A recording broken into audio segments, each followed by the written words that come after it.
আসসালামু আলাইকুম বন্ধুরা, তোমরা সবাই কেমন আছো? আশা করি অনেক ভালো আছো। তো আজকে আমার মা বানাচ্ছিল পিঠা।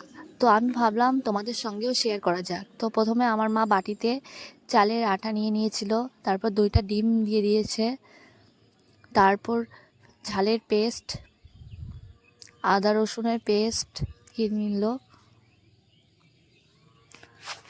তারপর পরিমাণ মতো লবণ, হলুদ সামান্য, সমস্ত কিছুকে মিক্সড করে নিল আমার মা।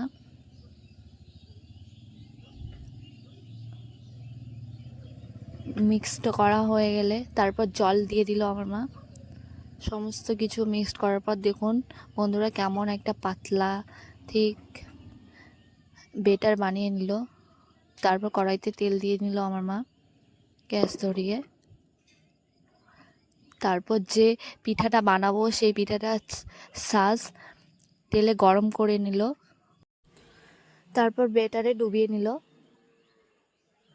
নেওয়ার পর এখানে আবার গরম তেলে চোবাতে চোবাতে পিঠাটা ছেড়ে দিল ছাঁচ থেকে।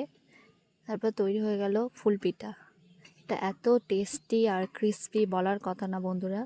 তো তোমরা চাইলে বাড়িতে বানিয়ে নিতে পারো এত টেস্টি আর ক্রিস্পি ফুল পিঠা, আর অনেক টেস্টি হয় এটা।